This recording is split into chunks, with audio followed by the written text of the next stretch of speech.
definitely not been a terrible year, but I think maybe both of us agree that having come off a season like I had last year, expectations are really high. So I think early when I had third and fourth in Panama and San Juan, I felt like that was terrible. Yeah, that's a funny thing about living together is, a third, fourth, where a lot of people would be quite happy with that result. Kelly was pretty bummed out about it and pretty upset. So kind of having to talk her off the ledge of like, you don't suck. It wasn't, yeah, you don't suck that much. Come on. It was a good race, but when your expectation is that you win. So yeah. So and that can be a challenge. Yeah. It can be, but that's where I think you're really good about it as a coach and such about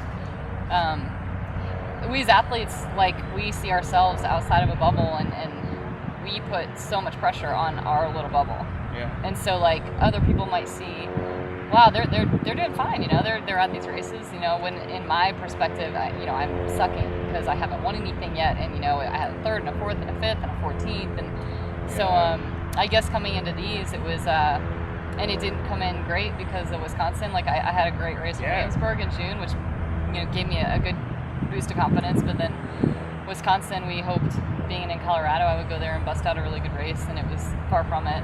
So it's always hard, I think, to come into the big races. For me, it's just heavy in Vegas, not with a stellar, not only last race, but overall flow of the season. So it took a lot of talking. Like one day it was, I'm not going to do them.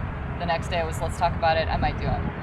The next day it was, I can't do them. Like it's been a lot of that back and forth the past month. But I think you made the right decision, and it's helpful. We can talk about it all the time. You can bounce those ideas off of it. So, with other athletes, having to do it over the phone or email. So that's certainly helpful.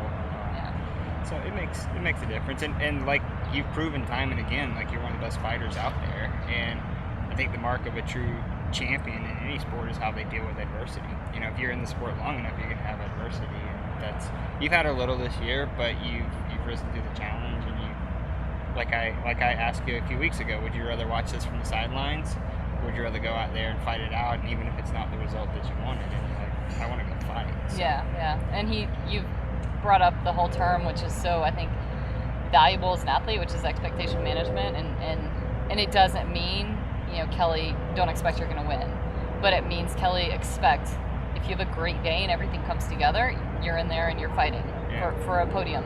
And if not, and if you feel like, you felt off and on this year, that could very well happen, accept it and keep fighting and push to the end and give everything you have regardless. And that's just an invaluable quality we all have to know as athletes. It's so easy to do it when it's going great, but when you hit those struggles, it's how you react to them.